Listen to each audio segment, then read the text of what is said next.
थोड़ा सा ट्रैफिक में अगर जाम लग जाए तो रिक्शे वाला भी चिल्ला कर दौड़ने लगता है। मेरा निवेदन है, चिल्लाने की जगह पर अगर तुमको भगवान ने वाणी दी है और थोड़ा सा ट्रैफिक है, बाजू में से कोई अगर गाड़ी निकाल रहा है तो हम भी तो ब्रजभूमि जैसे राधे राधे या हर हर महादेव या विश्वनाथ कह सकते हैं। दिन भर में मुख में से विश्वनाथ निकलेगा, हर हर महादेव निकलेगा, तो हो सकता है कि हमारी जिंदगी सवर जाए, हमारा जीवन का आनंद हम पाए।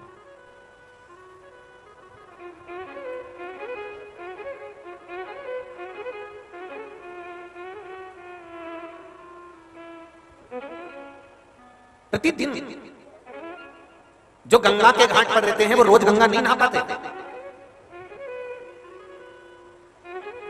विश्वनाथ बाबा की धरा पर रहने के बाद भी रोज विश्वनाथ के मंदिर नहीं जा पाते।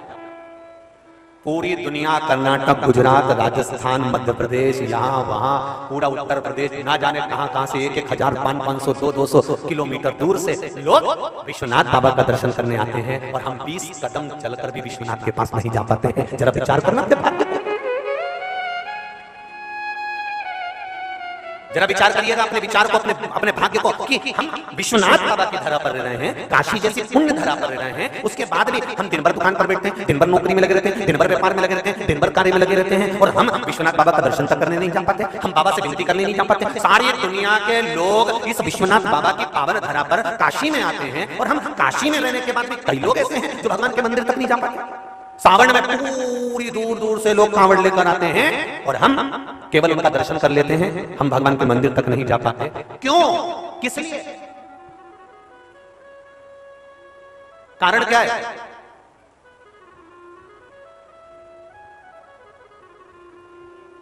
कारण क्या? हम सब दूर जा रहे हैं पर विश्वनाथ बाबा की धरा तक, विश्वनाथ बाबा के चरणों तक नहीं पहुंच पा रहे। क्यों?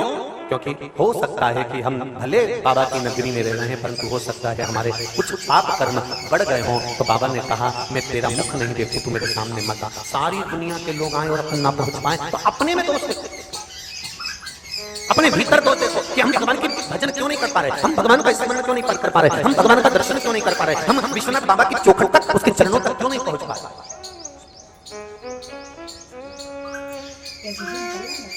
आखिर क्या कमी हमारे भीतर, कौन सी ऐसी कमी रह गई कि हमें भगवान क्यों नहीं मिल पाता?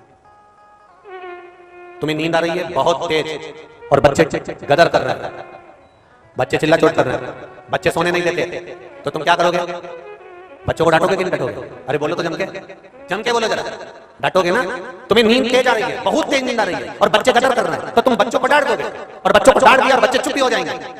और तुमको बहुत तेज नींद आ रही है, बहुत तेज नींद आ रही है और मक्खी तुम्हें परेशान कर रही है, अब क्या करोगे?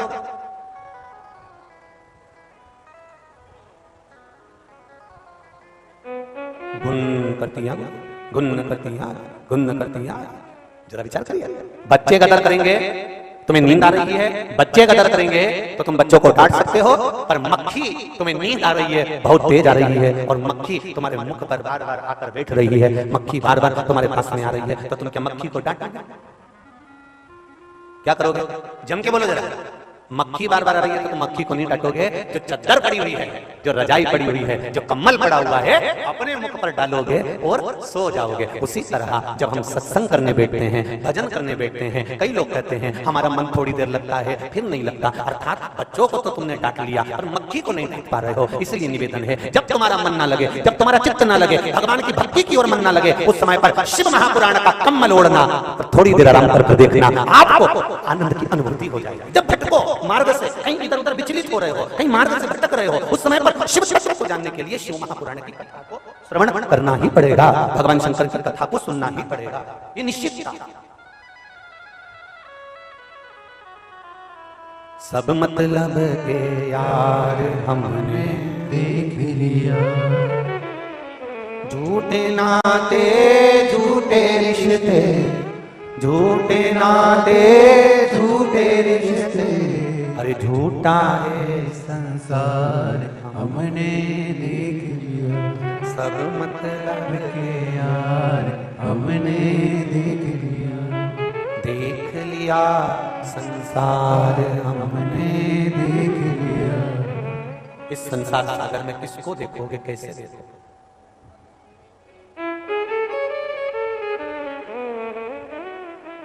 कल कथा में एक बात थी, स्मरण में रहे आपकी, कि भीष्म पितामह ने द्रौपदी का चीर खींचते हुए देखा था तो 56 दिन तक उनको बाणों की सैया पर पड़े रहना पड़ा था।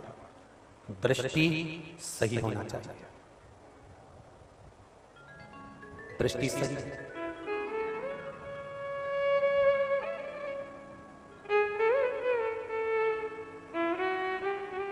हमारी दृष्टि जहां गड़बड़ हो जाती है वहां फिर भगवान के मिलन का कोई सुख नहीं होता। काम, लोभ, वासना, आसक्ति, तृष्णा, ये सब इन नेत्रों से जाता है। अजामिल की कथा कहते हैं, पूरा जीवन उसने भगवान के भजन में निकाल दिया। श्रीमद् भागवत में लिखा है, अजामिल ने पूरा जीवन भगवान के भजन में निकाल दिया। एक गड़बड़ी हो गई कि एक वैश्या के घर के सामने से निकल गया और वैश्या की सुंदरता पर लोभित हो गया। अब जरा विचार करिए, जिसने पूरी जिंदगी भजन किया, जिसने पूरा जीवन स्मरण किया, जिसने पूरा जीवन भगवत भजन में लगा दिया, जिसने पूरी जिंदगी बचपन भजन में गया, उसका पूरा बचपन भगवान की भक्ति में चले गया, केवल जवानी की दहलीज पर चरण रखा था, युवान अवस्था में पांव रखा था और सत्संग में डूबा हुआ था, भजन में डूबा हुआ था, तप साधना में डूबा हुआ था। दृष्टि वैश्या के दरवाजे से निकल कर जाता था, रोज निकल कर जाता था, अलग रास्ते से जाता था। आज रास्ता चेंज कर दिया और रास्ता बदला, और वहां रास्ता बदलने के बाद एक वैश्या के द्वार पर, वैश्या के दरवाजे के सामने देखा क्यों भीड़ हो रही है, क्या कारण है, इतनी भीड़ का कारण क्या है, किस लिए इतनी भीड़ हो रही है। वो देखने के लिए रुका और रुका तो उसने देखा कि यहाँ तो एक बड़ी सुंदर नारी रहती है, बड़ी सुंदर, इतनी सुंदर, और उसको अब मन में आने लगा। वो रोज तपस्या करने बैठता, रोज भजन करने बैठता, रोज उस नारी को देखकर जाता, तो उसके मन में उस नारी के प्रति प्रेम बढ़ गया, आसक्ति बढ़ गई, काम बढ़ गया। केवल श्रीमद् भागवत कथा के अजामिल ही एक ऐसे नहीं थे जिनके भीतर देखकर रुचि बढ़ी। श्रीमद् भागवत में एक पात्र और है, श्री ध्रुव जी महाराज।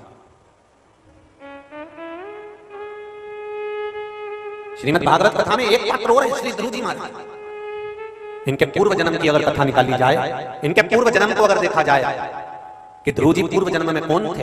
एक ब्राह्मण के घर में एक बालक का जन्म हुआ और वो ब्राह्मण का बालक तप साधना में डूब गया, तपस्या में डूब गया, ऐसी तप साधना करी, ऐसा तपस्वी बन गया। तपस्वी बनने के बाद जंगल में बैठकर केवल तपस्या कर रहा था। उसकी तपस्या इतनी प्रबल हो चुकी थी कि भगवान को दर्शन देना था। बस भगवान 5 महीने में, 6 महीने में प्रकट होने वाले थे।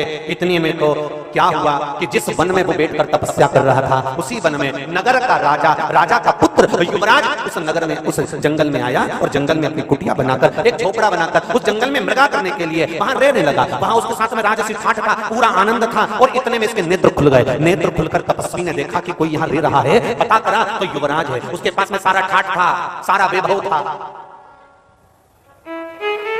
उस ब्राह्मण के बालक के मन में आया, बताओ कितना वैभव, कितना ठाठ है, कितना आनंद है, मैं तपस्या में लगा हूं, ये राजा का बेटा युवराज है। और उसके मन में आ गया तपस्या करते करते कि एक बार मैं भी युवराज बनकर ये सारा सुख भोगना चाहता हूं, एक बार मैं भी युवराज बनकर ये सारा सुख भोगना चाहता हूं। बस उसके मन में तपस्या करते करते, साधना करते करते, आराधना करते करते ये भाव प्रकट हो गया कि मुझे एक बार ऐसा युवराज पद मिलना चाहिए। और बस तपस्या भंग हो गई और उसका अगला जन्म ध्रुव के रूप में हो गया। बाल्यावस्था में ही भगवान ने उसको दर्शन दे दिया, बाल्यावस्था में ही भगवान ने उसको दर्शन दिया। क्यों? क्योंकि उसकी तपस्या का मूल प्रारंभ समाप्ति पर था।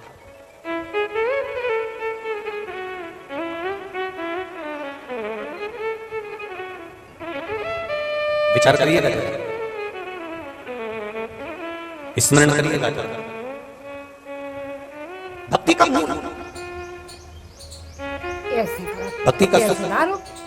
पीछे की आवाज बढ़ाइए, पीछे की आवाज बढ़ाइए। भक्ति का मूल, भक्ति का सुख। पीछे की आवाज बढ़ाइए। भक्ति का जो मूल है, भक्ति का जो सुख है, वो आनंद है। महाराज शिव तत्व कह रहा है, भगवान शंकर की कथा कर रही है। तपस्या करते करते, तप करते करते अजामिल का ध्यान वैश्या में चले गया। अजामिल का स्मरण वैश्या में पहुंच गया। तपस्वी तप करते करते उसका ध्यान राजा के पुत्र में चले गया और तपस्या भंग हो गई। तप भंग।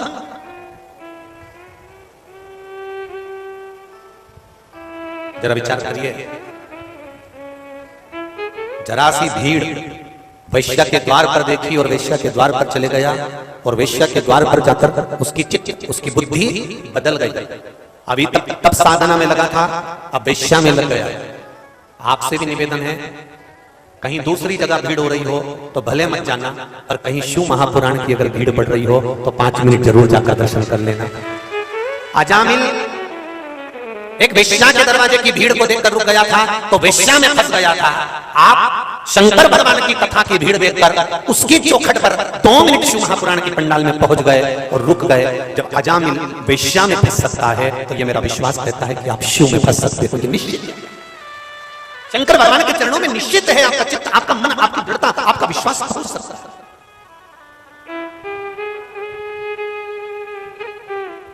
एक पत्र आया, ये ज्यादा पत्र तो पढ़े नहीं क्योंकि आज ट्रैफिक में फंस गए थे तो आने में थोड़ा सा देरी हो गया, तो पत्र नहीं पढ़ पाए, पर जो पत्र 3 एक पढ़े हैं बाकी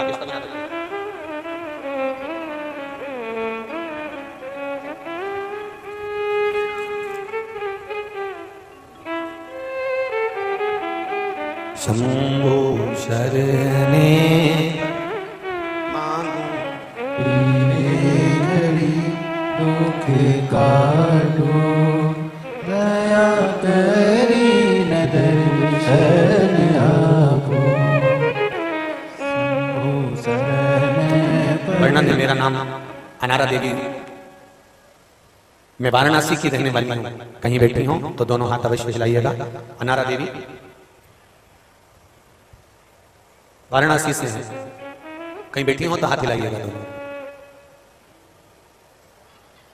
गुरुजी, हम बाबा का क्या वर्णन करें, मैं क्या बताऊं, जितना गुणगान करूं उतना कम है। गुरुजी, मेरे 5 साल का बच्चा, 3 साल की बच्ची थी, घर से 10 बजे रात को निकल गए और घर पर किसी को पता नहीं था। गुरुजी, चाचा जी के पीछे जा रहे थे, उनके काका जी के पीछे, और रास्ता भटक गए और चाचा जी को मालूम ही नहीं था कि बच्चे आ गए। जब बहुत दूर तक चला गया तब पीछे मुड़कर देखा तो बच्चा खड़ा था। फोन बेटे ने किया कि कोई 2 बच्चों का स्मरण सब दूर हो रहा है। तब बाबा की कृपा से, शिव बाबा की करुणा से इतना रुदन पड़ा, इतना रोना पड़ा, केवल भगवान शिव याद आए और श्री शिवाय नमस्तुभ्यं का मंत्र याद आया और मेरे दोनों बच्चे वापिस मेरे घर में, कोई व्यक्ति छोड़कर चले गया। ये शिव है। कहां पूरे ढूंढने में लगे। एक पत्र और देखिए,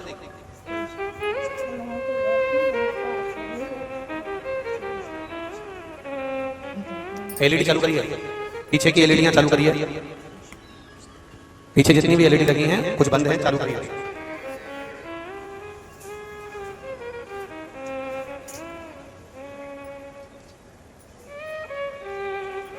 मैंने तेरे ही भरोसे, ओ बाबा तेरे ही भरोसे, हवा बिच उड़ती जावांगी, बाबा डोर हमको छड़ी लावे कटी जावांगी।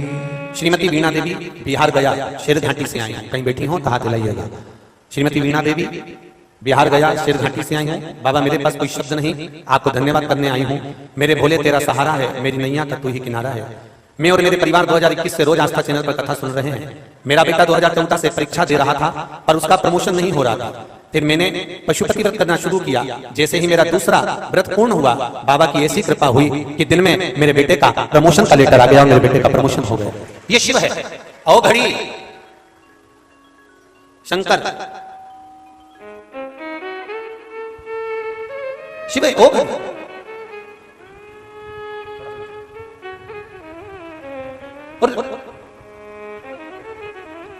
जब शिव ओघड़ी स्वयं आकर संभालता है, मेरा देव अधिदेव महादेव स्वयं आकर संभालता है, तो अपने आप सब संभाल जाता है, अपने आप सब संभाल जाता है। आप केवल शिव भक्ति में रमो, शंकर का स्मरण करो, सारी समस्या का हल। एक लोटा जल आप शिव जी को समर्पित कर रहे हैं, भगवान शंकर को चढ़ा रहे हैं, निश्चितता है कि आपको उसका सुख, उसका आनंद प्राप्त होगा, ये निश्चित है।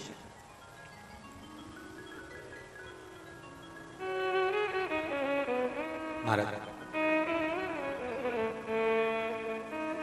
शिव कथा कर रही है। अजामिल ने वैश्या के स्वरूप को देखकर उससे विवाह करने की मन में ठान ली थी, उसी तरह जिस दिन हमारा देवादिदेव महादेव में ये चित्त चले जाए, ये मन चले जाए, ये बुद्धि चले जाए, प्रयास करना कि हम देवादिदेव महादेव के हो जाएं और महादेव हमारा हो जाए, फिर कोई बीच में पर्दा नहीं कुछ। समझाना बड़ा मुश्किल है,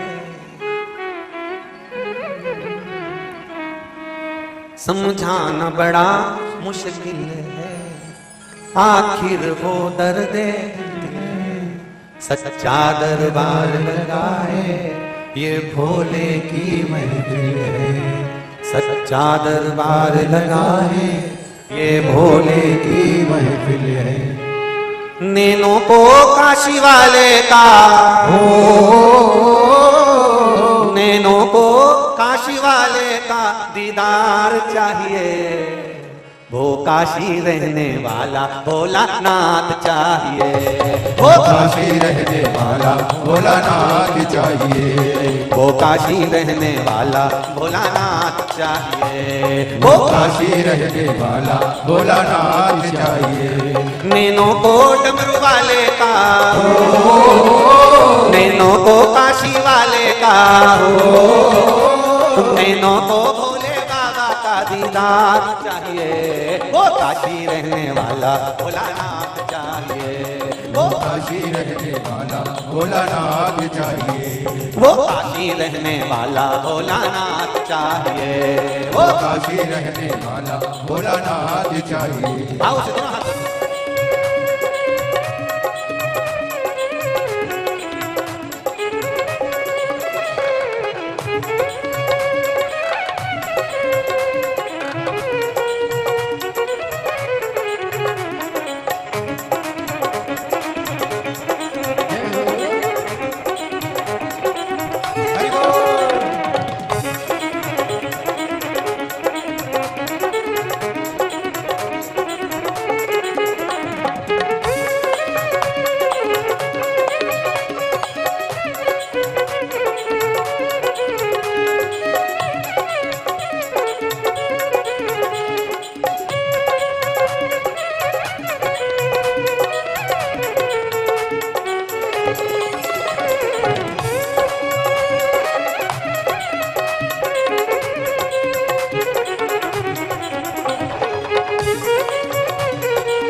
समझाना बड़ा मुश्किल है, समझाना बड़ा मुश्किल है, आखिर वो दर्द दिल है, आखिर वो दर्द दिल है, समझाना बड़ा मुश्किल है, समझाना बड़ा मुश्किल है, आखिर वो दर्द दिल है, आखिर वो दर्द दिल है, सच्चा दरबार लगा है, ये भोले की महफिल है, सच्चा दरबार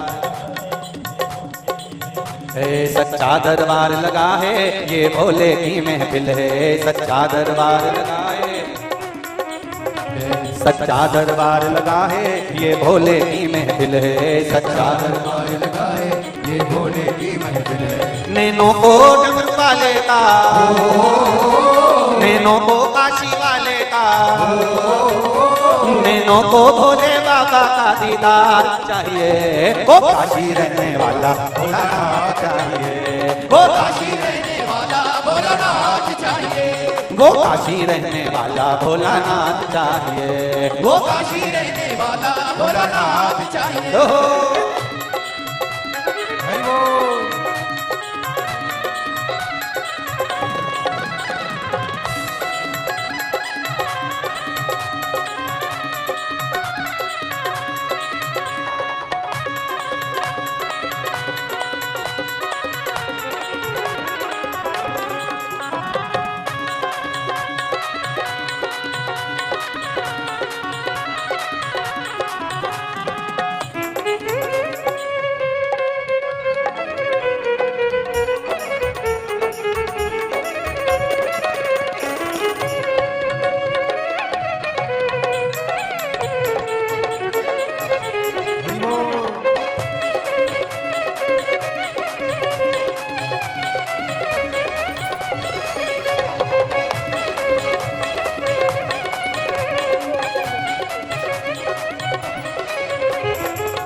कमी न अरमानों की, कुछ कमी न अरमानों की, तेरे इन दीवानों की, दीवानों की, कुछ कमी न अरमानों की, कुछ कमी न अरमानों की, तेरे इन दीवानों की, दीवानों की, मुझको मदहोश बनाए कतार तेरे नैनों की, मुझको मदहोश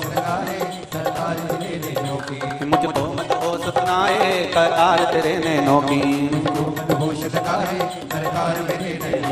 दिल ना उठे वो, दिल ना उठे वो गंगा का दीदार चाहिए, वो काशी रहने वाला भोलानाथ चाहिए, वो काशी रहने वाला भोलानाथ चाहिए, वो काशी रहने वाला भोलानाथ चाहिए, वो काशी रहने वाला भोलानाथ चाहिए। नैनों को डमरू वाले का, नैनों को काशी वाले का, नैनों को भोले बाबा का दीदार चाहिए, वो काशी रहने वाला भोलानाथ चाहिए, वो काशी रहने वाला भोलानाथ चाहिए, रहने वाला भोलानाथ चाहिए। हरि बोल।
भक्तों के तुम प्यारे हो, भक्तों के तुम प्यारे हो, तुम जिगरी दिल वाले हो, दिल वाले हो, भक्तों के तुम प्यारे हो, भक्तों के तुम प्यारे हो, तुम जिगरी दिल वाले हो, दिल वाले हो, कितनों पर डोरे तारे तेरे नैन बड़े मस्ताने, कितनों पे डोरे तारे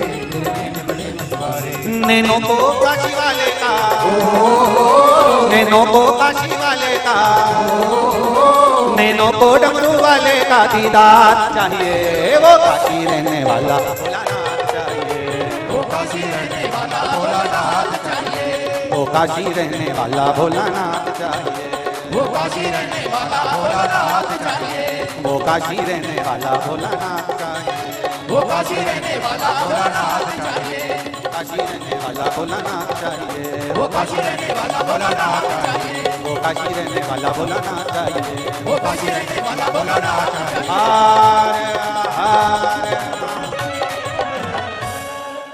अपने स्थान पर बैठकर कार्तिक के महीने में मां गंगा के घाट पर विराजमान होकर शिव महापुराण की साक्षी में भगवान शंकर के मूल मंत्र का स्मरण करते हुए बाबा विश्वनाथ से प्रार्थना करो कि हमारे जीवन में जो भी कष्ट है, तकलीफ, उसको मिटाकर आपके चरणों की भक्ति प्रदान करो।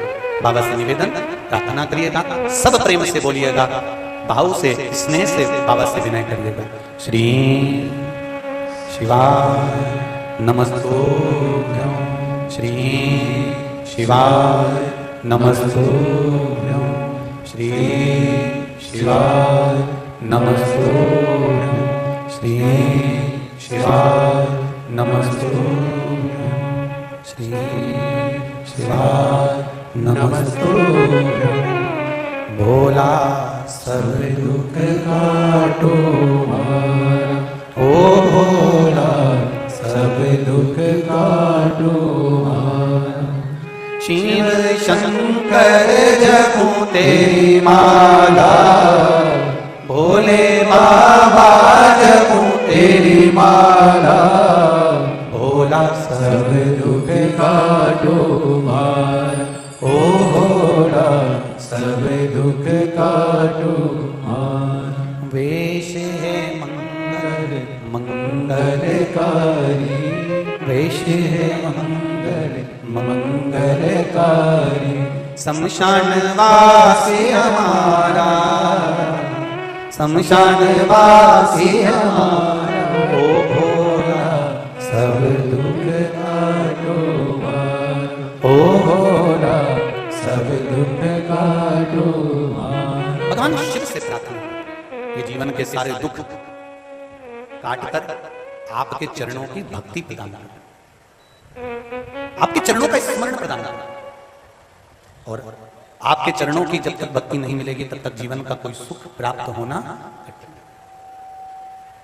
बहुत कठिन है महाराज शिव चरणारविंद की भक्ति।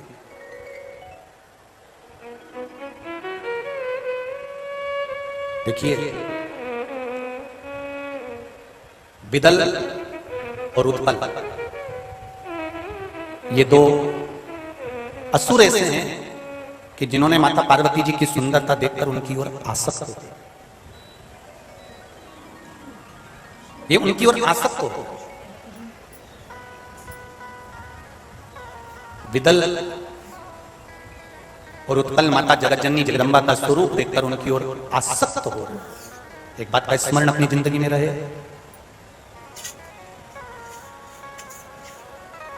अभी नवरात्रे गए हैं, नवरात्रे में आपने माँ देवी का स्वरूप देखा होगा, माँ दुर्गा का स्वरूप देखा होगा, माँ भवानी का स्वरूप देखा होगा। काशी में देवी जी बैठती हैं, कहीं कहीं यहाँ बैठते हैं, तो आपने माता रानी का स्वरूप देखा होगा, कितनी सुंदर है। हमारे यहाँ के शास्त्र तो यहाँ तक कहते हैं कि तेरी प्रतिमा इतनी सुंदर, तू कितना सुंदर हो। जरा विचार करिएगा, जगत जननी माँ इतनी सुंदर है, इतनी सुंदर है। शिव महापुराण की कथा कहती है कि माता का जो स्वरूप है, माता का जो स्वरूप है, ये स्वरूप घर की जो माँ होती हैं, माता होती हैं, इनका स्वरूप जो होता है, ना जाने कितने कितने जीव जैसे विदल उत्पल या असुर हैं, राक्षस हैं। ये विदल और उत्पल जब माता की ओर देखकर आसक्त हुए तब मां जगत जननी ने भगवान शिव की ओर स्मरण कर बंदूक का प्रहार कर इनका संहार कर दिया।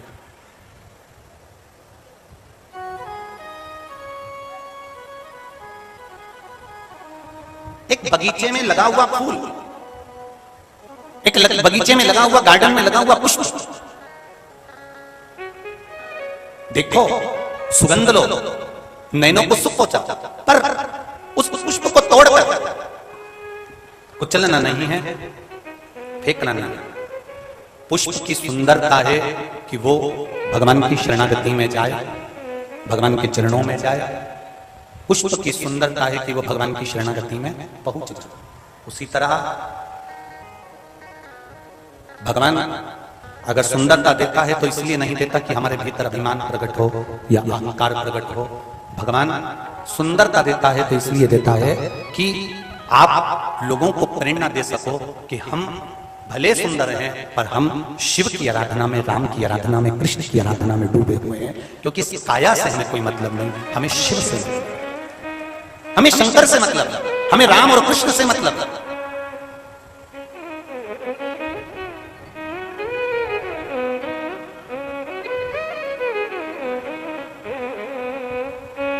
भरी सभा थी जनक जी महाराज की, बड़े बड़े शूरवीर राजा बैठे हुए थे और अष्टावक्र जी का आगमन हो गया।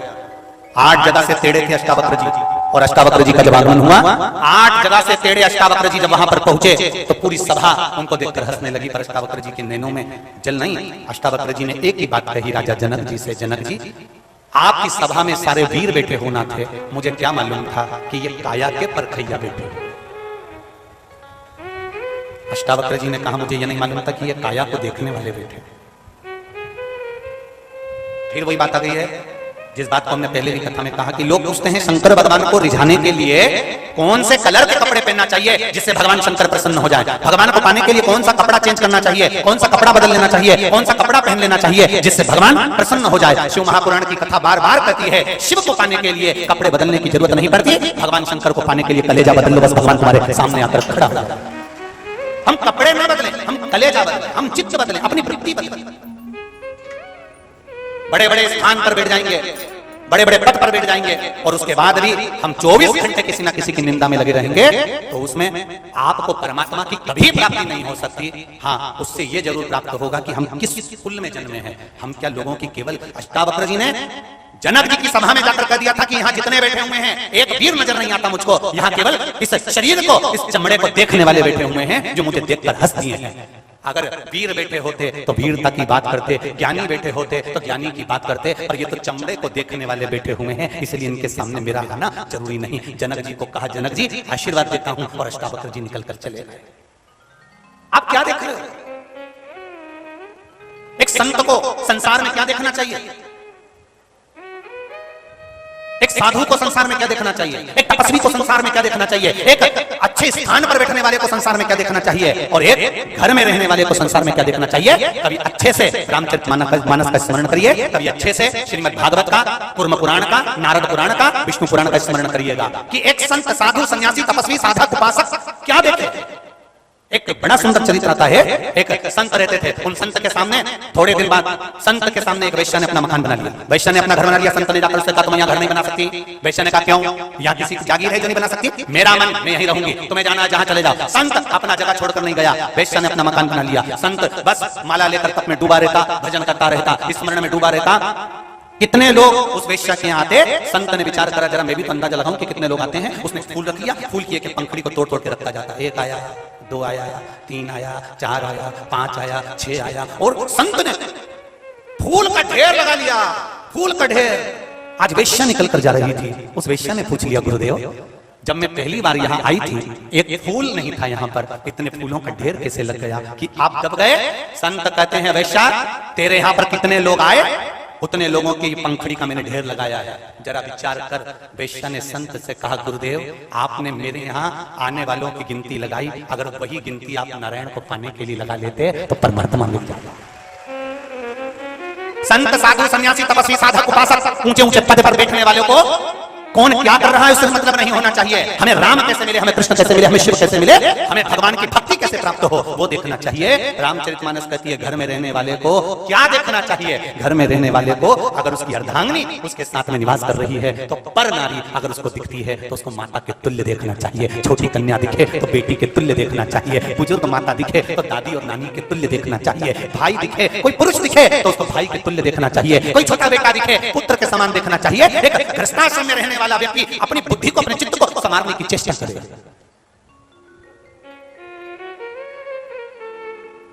हम क्या देख रहे हैं? काशी में आने के बाद भी अगर हम ट्रैफिक देखेंगे, काशी में आने के बाद भी हम अगर नाली का कचरा देखेंगे, काशी में आने के बाद भी अगर हम कुछ गलत देखेंगे तो ये हमारी दृष्टि का दोष है, हमारी दृष्टि का दोष है।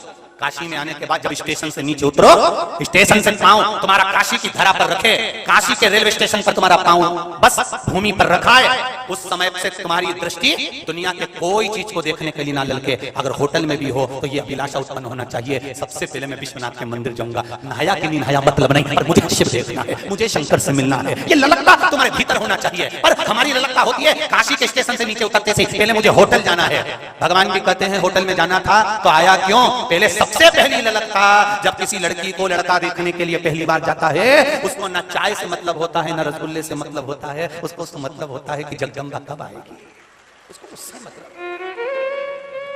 वो आएगी ना, उसे चाय पीना है ना, उसको नाश्ता करना है ना, उसको भोजन करना है। पहली जिसको मैं देखने के लिए आया हूं वो मुझे दिख जाए। लड़की की आशा रहती है जिस लड़का मुझे देखने के लिए आया है वो मुझे दिख जाए, मैं उसको देख लूं वो मुझे देख ले। उसी तरह हमें होटल की नहीं, धर्मशाला की नहीं, हमें व्यवस्था की नहीं, हमें मूलता होना चाहिए। स्टेशन से नीचे उतरते से मेरा शंभू कहाँ है, बहुत दिनों से नहीं देखा, एक बार मेरा विश्वनाथ मिल जाए, मैं जाऊं उस शंकर के पास, मेरे वो घड़ी के पास में, और दिल से बैठ कर कह दूं कैसा है महादेव, बहुत दिन हो गए मुझे बुलाने में, बहुत देरी कर दी, मैं बहुत रोया, तुझे हर पल बुलाता रहा मेरे महादेव, और तूने मुझे इतने दिनों में बुलाया, इतने दिनों में। जब महादेव की पूजन सतुआ बाबा करा रहे थे तब हमारी भी आंख में जल भरा हुआ था। बाबा इतने साल से रोज भजन गा रहा हूं कि ओ काशी के भोलेनाथ मने थारी, अरे बोलो जल्दी बोलो, याद सतावे। और इतने समय के बाद तेरी याद सताई। बीच में जब कथा पक्की हो गई, फिर बाद में मालूम पड़ा कि कथा कैंसिल हो गई। मंदसौर में हमने किसी से नहीं कहा, हमने पशुपतिनाथ के पास जाकर कहा, अरे बाबा हम में कौन सी कमी रह गई जो एक बार आपका दर्शन नहीं हो पाया। कथा हो ना हो पर तू एक बार का दर्शन, कमी क्या रह गई रे मैं बाबा। और बाबा विश्वनाथ विश्वनाथ है, उसने वहां से इशारा करा, बाबा ने यहाँ कथा करवाई। 6-8 दिन हो जाएगा, कल 7वां हो जाएगा। जितने गंगा के घाट पर ये विश्वनाथ की कथा था, जो आनंद चल रहा था, ये मेरा विश्वास कहता है खुशियों से अभी तक तुम्हारी झोली भरी थी, अब बेग भक्त कर लेकर जाओगे, निश्चित है, निश्चित है। जो रह गया वो बाद में पछताएगा जरूर, ये भी निश्चित है। जो रह गया, एक पत्र एक फौजी ने लिखा है, उसने अपनी फौजी का लेटर भी लगाया है जो सरकार का होता है। मैं फौजी हूं, संजय मेरा नाम है, कहीं बैठे हो तो हाथ हिलाइएगा, आप ही हैं। मैं फौजी हूं, 24 साल देश की सेवा करी है। 2018 में 31 दिसंबर को मैं रिटायर हुआ हूं। सर्च ऑपरेशन के दौरान ड्यूटी पे मेरा पहाड़ से पांव फिसल गया और हम बहुत दूर तक हम नीचे गिरते गिरते गए। मेरा पांव टूट गया, मेरा दाहिना पैर टूट गया और मैं पूर्ण रूप से चल नहीं पा रहा था, लाचार था। उसी दौरान मेरा रिटायरमेंट भी हो गया। बाद में मैं घर आ गया। घर पर आकर पहली बार टीवी खोली और आपकी कथा मिली। आपने एक शिव जी को जल चढ़ाने का वर्णन किया। मैंने बाबा पर विश्वास रखकर 1 लोटा जल चढ़ाना प्रारंभ किया। चल नहीं पाता था, टेक कर चलता था। सारे लोग मुझे लंगड़ा कहते थे कि ये लंगड़ा हो गया, पर मैं आज काशी में दिखाने के लिए आया हूं कि मैं लंगड़ा नहीं, मैं तगड़ा हो गया। आओ आओ आओ फौजी भाई, मेरे शिव ने मेरा पैर वापस कर दिया। जो सीधा पैर मेरा पूरा टूट चुका था, आज उस पैर से मैं 5 किलोमीटर चल सकता हूं। मेरे ये कागज भी हैं और मेरा ये पत्र भी है। आज बाबा ने मुझे मौका दिया। मैं आमंत्रित करता हूं फौजी भाई को कि आए। ये देखो सीधा पैर टूटा हुआ था, ये शिव कृपा है, ये ओघरी की कृपा।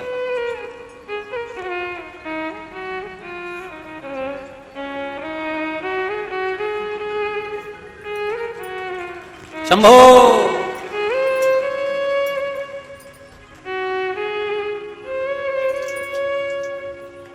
जोरदार ताली बजाकर स्वागत करें।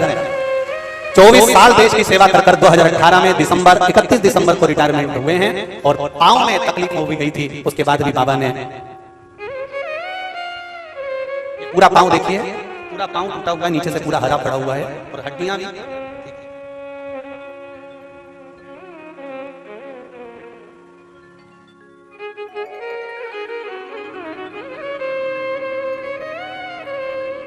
यही काशी के निवासी हैं। एक बार जोरदार ताली बजाओ काशी वालों, हमें गौरव है फौजी भाई।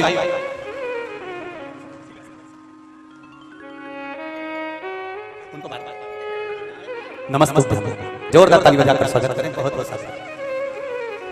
शंभो शरण मांगो घड़ी ले घड़ी, दुख काटो दया करी न दर्शन आपो।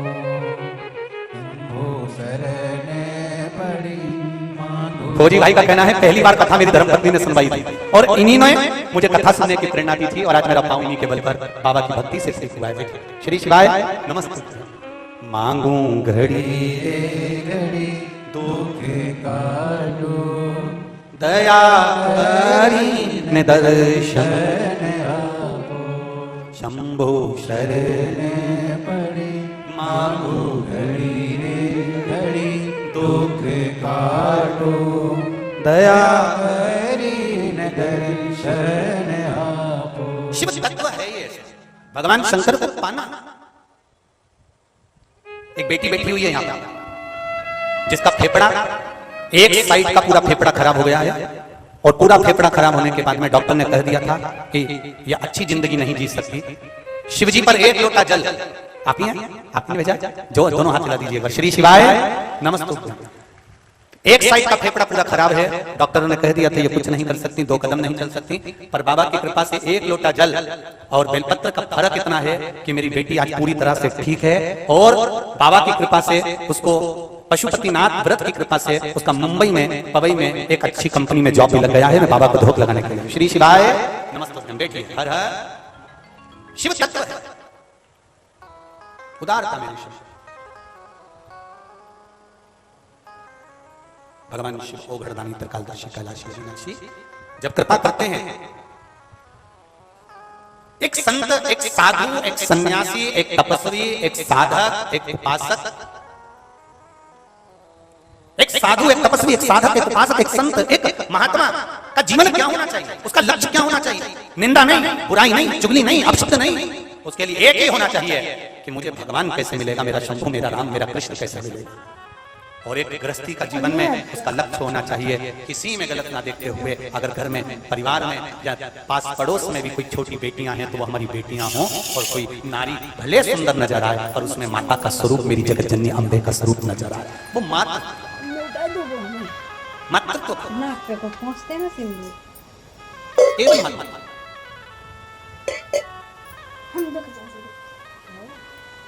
एक बात अपने ध्यान में रखिएगा, जब तक हम दूसरों से ईर्ष्या करते रहेंगे तब तक हमारी उन्नति नहीं हो सकती। क्या करते रहोगे? ईर्ष्या। अगर हम दूसरे से ईर्ष्या करते रहेंगे तो हमारी उन्नति नहीं हो सकती, ये निश्चित है। आप ईर्ष्या करना छोड़ दीजिए, आप वैभव और उन्नति की सीढ़ी पर चढ़ते चले जाएंगे, आपको कोई नहीं रोक पाएगा, कोई नहीं। एक बुढ़िया दरवाजे पर बैठी थी, सामने से कपास की गाड़ी निकल कर गई, बहुत सारी कपास, बहुत सारी रुई उसमें भरी हुई थी। कपास की गाड़ी निकल कर गई तो बुढ़िया ने सोचा इतना सारा कपास कितने का बिकेगा, कितना पैसा आएगा, पैसा आएगा तो उसका तो बंगला बन जाएगा, गाड़ी आ जाएगी। वो कपास का सोचते सोचते चक्कर खा के नीचे गिर गई। कपास दूसरे की, गाड़ी दूसरे की, और चक्कर खा के बुढ़िया गिर गई।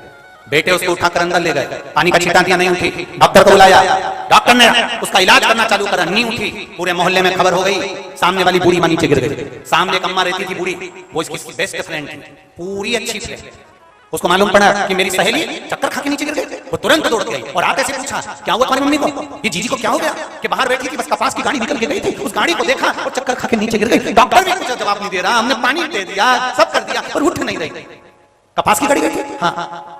सामने वाली काकी दौड़ कर बाहर गई और बाहर से अंदर आई और आते से बोली, अरे जीजी उठ, तेरे सामने से जो कपास की गाड़ी गई थी ना उसमें आग लग गई। जीजी उठ के बैठ गई तुरंत।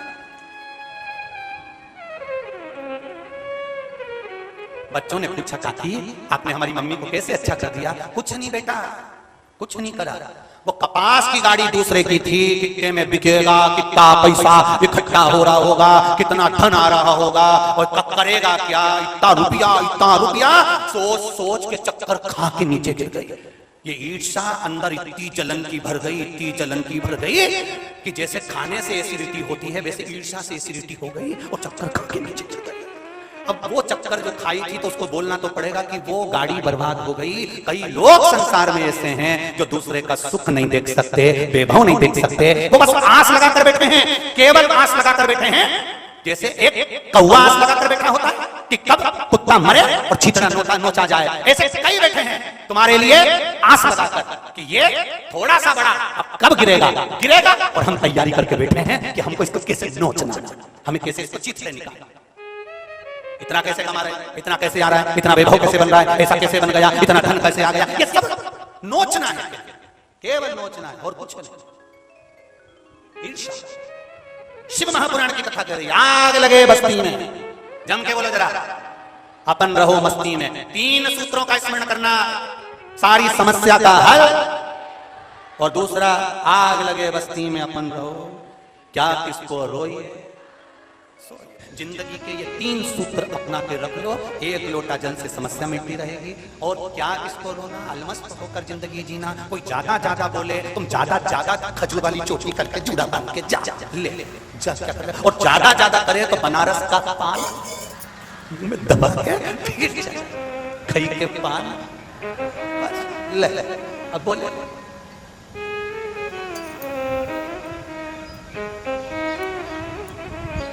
बंद हो गई है। कितनी मस्त की जिंदगी जी सकते हो। अलमस्त मनुष्य का शरीर वापस नहीं मिलेगा। 83,99,999 जीवन निकलने के बाद तब मनुष्य बने हो। इसको ऐसे ही मत गवा देना कि केवल खाया पिया एंजॉय। नहीं नहीं, खूब एंजॉय की जिंदगी जियो, खूब अच्छा खाओ, अच्छे से रहो, फुल जिंदगी एंजॉयमेंट जियो, और साथ में एक लोटा जल शंकर जी के मंदिर में जाके चढ़ाते रहो। बस ये जिंदगी अलमस्त जिंदगी, और कोई मतलब नहीं। बस भगवान की भक्ति जरूर करना। मनुष्य का जीवन मिला है, खूब बढ़िया बढ़िया खाओ पियो मौज करो अपनी जिंदगी। रोज तुम्हारी अगर पाचन क्रिया ठीक है तो रोज पोया हुआ गुलाब जामुन इमरती भजिया पकौड़ा खाओ, कौन मना करे? और ज्यादा कभी कभी हफ्ते में एक आध बार लिट्टी में चोखा।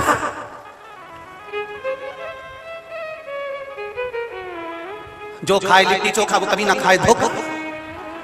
ऐसा है लिट्टी और चोखा।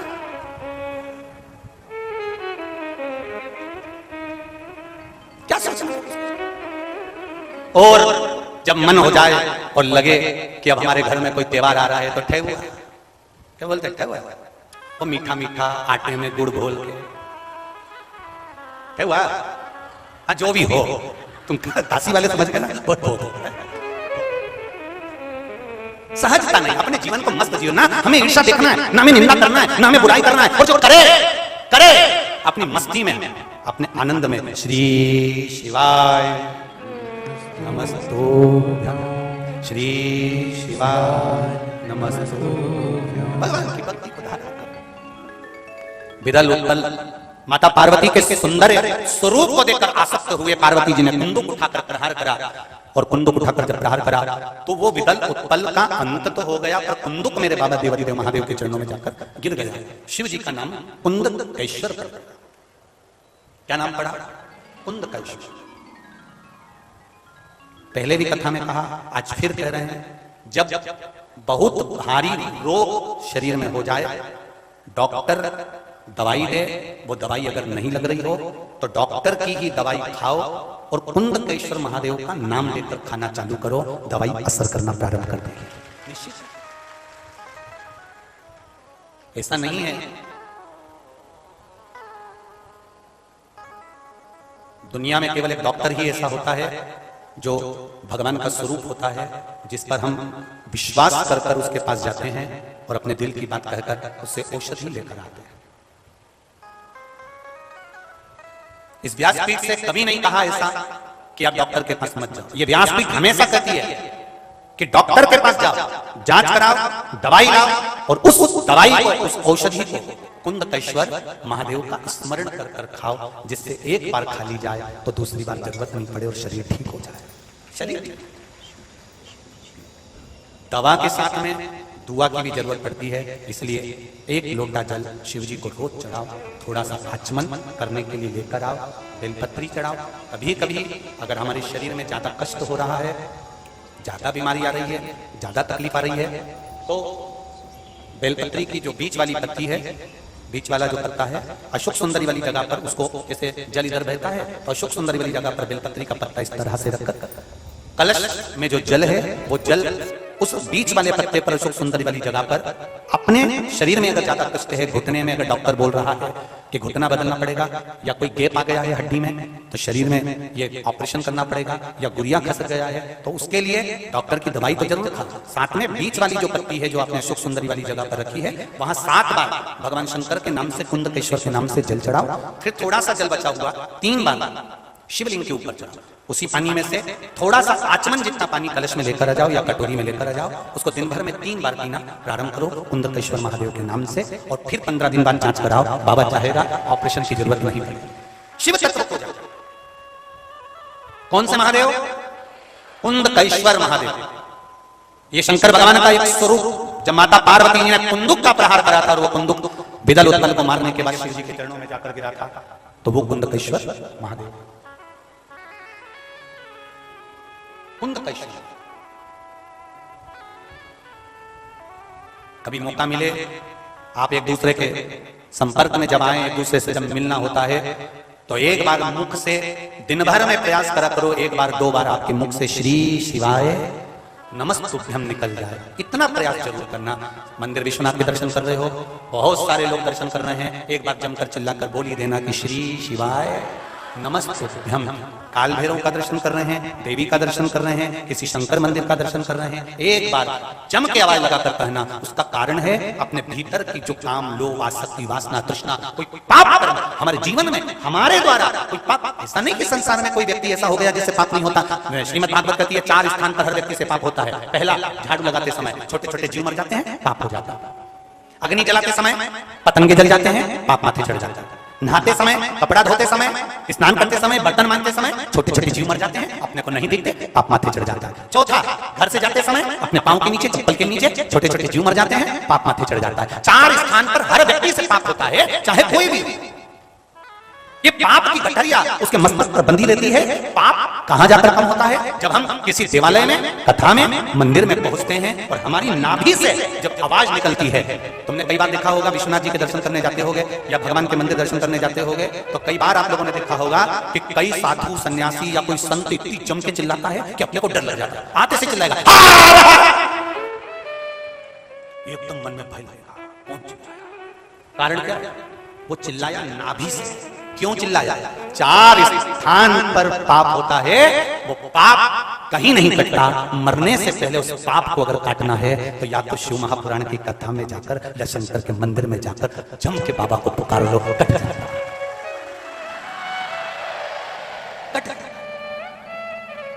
पाप कटने का स्थान ही है। हाँ, कोई कोई लोग अगर हो सकता है कि कोई चीज को पाने के लिए, जैसे महाराज जी कथा करने गए तो कथा में जाकर उन्होंने गांव के लोगों से कहा हमको यहाँ कथा करना है, साहब हमको यहाँ कथा करना है। तो क्या हमारे यहाँ कोई कथा मत नहीं सुनता नहीं साहब, मेरे को तो कथा करना है, आप तो कथा करवा। तो उन्होंने कहा ठीक है। सरपंच साहब ने कहा ठीक है मैं कथा करवा देता हूँ। तो क्या बिछाने के लिए कुछ नहीं, सरपंच साहब ने अपना कोई बस्तर था नीचे बिछाया और गाँव के लोग कथा सुनने के लिए आ गए। थोड़ी देर बाद गाँव के लोगों का मन कथा में लगा नहीं, सब उठ के चले गए। पंडित जी ने आंख खोल कर देखा तो कोई नहीं था, सब 50 लोग बैठे थे, सब चले गए, अकेला सरपंच बैठे हुए। तो सरपंच साहब को देखा तो पटेल साहब से कहा, पटेल साहब सब चले गए, तुम नहीं गए? पटेल साहब बोले कि गुरुजी मैं तो कब का चले जाता, पर मेरी धोती पे तो तुम बैठे हो। तो ऐसे भी है कहीं कि वो धोती के चक्कर में बैठे हैं कि भाई धोती अपनी फंसी।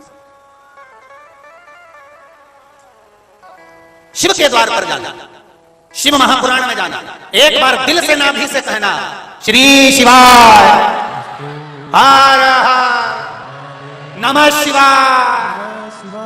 दिल से कह दो उसका नाम का उच्चारण, उसके दिल से, ये नाभि कोश से निकल जाता है।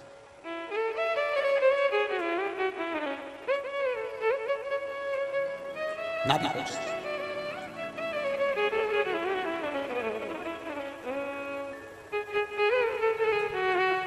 महाराज कथा कर रही, आगे वर्णन आया। शिव जी के नेत्र बंद करने से पुत्र का जन्म हुआ जिसका नाम अंधकासुर था। पार्वती मैया ने इसको गोदी में लिया, अपना पुत्र माना, अपना।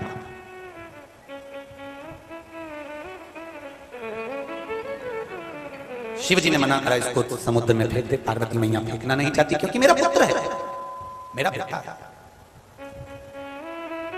केवल एक मां ऐसी होती है, बेटा कपूत से कपूत भी हो जाए तो भी मां अपने बच्चे के लिए कभी गलत नहीं सोचती। केवल मां।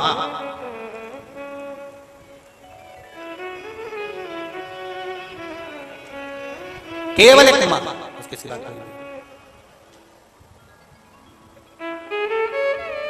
आप बेटा अब शब्द भी बोल देता है, आड़ा टेढ़ा भी बोल देता है, कुछ गलत भी बोल देता है, तो भी मां उसके लिए कभी गलत नहीं सोचती। कभी गलत विचार उस मां के भीतर नहीं आता कि मेरा बेटा का अनर्थ हो जाए या बेटा बेकार हो जाए या नष्ट हो जाए। जैसे माता और पिता अपने बच्चे के लिए कभी गलत नहीं सोचते, संसार में जन्म लेने वाले बच्चे भले परमात्मा के लिए गलत गलत बोल देते हैं, परमात्मा के लिए अपशब्द बोल देते हैं, पर कभी परमात्मा अपने बच्चों के लिए गलत नहीं सोचता। वो सोचता है कि इसका उद्धार हो जाए, कभी गलत नहीं सोचता। मेरा भगवान कभी किसी के लिए गलत विचार नहीं करता। कई लोग कहते हैं, कई संसार में से भक्त भी हैं, भगवान के उपासक भी हैं, जिनको भोगना भी पड़ता है। तो लोग कहते हैं बताओ इतना इतने भगवान के उपासक, भगवान का इतना भजन करने वाला, भगवान का इतना मंत्र जाप करने वाला, भगवान का इतना स्मरण करने वाला, भगवान की भक्ति में डूबने वाला, और इतना कष्ट। कई लोग ऐसे हैं, आपकी दृष्टि में आ जाता है, पड़ोसन कभी एक लोटा पानी नहीं चढ़ाती, पड़ोसन कभी अगरबत्ती नहीं लगाती, पड़ोसन कभी भगवान के मंदिर नहीं जाती, और भगवान उसको दिए जा रहा है, और हम रोज भगवान को मना रहे हैं, और भगवान हमें दुख पर दुख दिए जा रहा है। उसका कारण क्या है?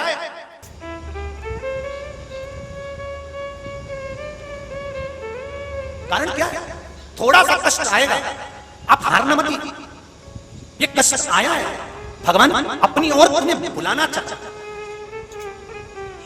अरे हमारे यहाँ मध्य प्रदेश में वो ऐसा इसमें बहुत सारा सामान भर लेते हैं और फटकते हैं, उसको कहते हैं सूपड़ा। तुम्हारे यहाँ क्या कहते हैं? सूप ना? हाँ, तो वो सूपड़ा जो होता है, सूप जो होता है, उसको फटका जाता है। फटकने से कचरा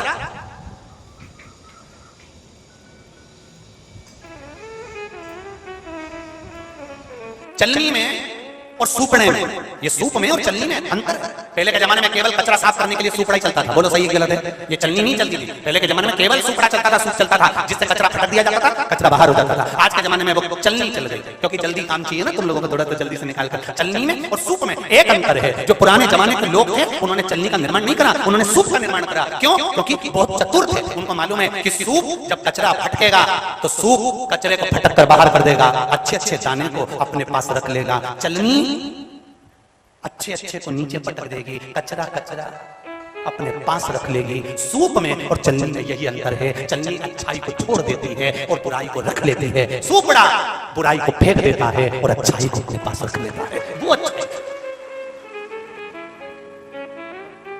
जैसे फटका लगाया जाता है और कचरा बाहर हो जाता है। अगर जिंदगी में थोड़ा सा दुख आए, तकलीफ आए, कष्ट आए, चिंता मत करना, विश्वनाथ जी को जाकर धन्यवाद देना कि तूने फटका लगाया है, कचरा साफ कर रहा है। मैं समझ गई, तो थोड़ा कचरा साफ, थोड़ा दुख आया है ना, कचरा साफ करने के लिए। कोई अपशब्द बोल रहा है, कोई ताने दे रहा है, कोई गाली दे रहा है, कोई आपके उंगली उठा रहा है, कोई बार बार आपकी निंदा कर रहा है, बार बार ताने दे रहा है, बार बार गलत गलत बोलने को तैयार बैठा हुआ है। समझ लेना कि महादेव ने इस सूपड़े को तुम्हारे पास भेजा है, तुम्हारे को फटकने के लिए। ये जब जब बोलेगा तेरे लिए आड़ा टेढ़ी बोलेगा, जब जब बोलेगा तेरे लिए गलत ही बोलेगा। समझ जाना कि सूपड़ा परमात्मा ने तेरे लिए भेज दिया है, जिससे फटकी लगा लगा के तुझे एकदम क्लीन कर देगा, साफ कर देगा, तेरा जीवन निर्मल कर देगा। पहचानो इन सूपड़ों को, पहचानो।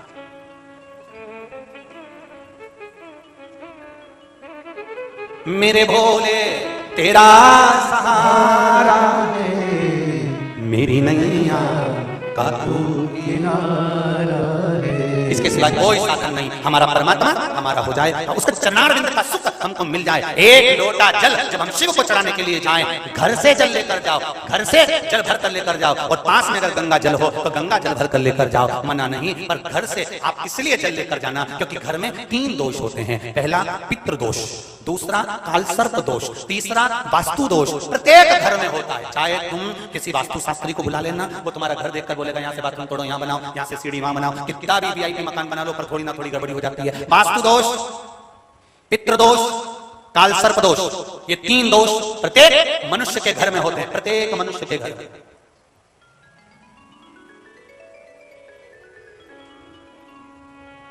प्रत्येक मनुष्य के घर में ये 3 दोष होते हैं। अब इन दोष को मिटाने के लिए करना क्या है?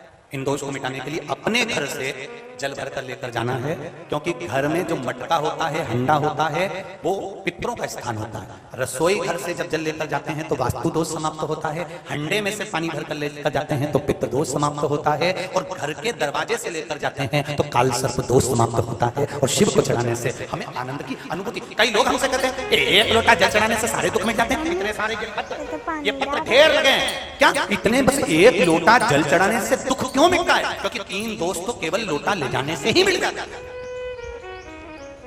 एक माता ने लिखा है कि कुष्ठ रोग तक मिट गया। देखिए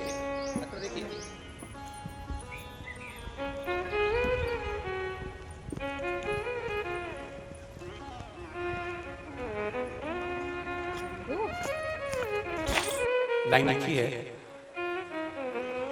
तेरा ही दिया मैंने खाया पिया है, तेरा शुक्रिया है, तेरा शुक्रिया है।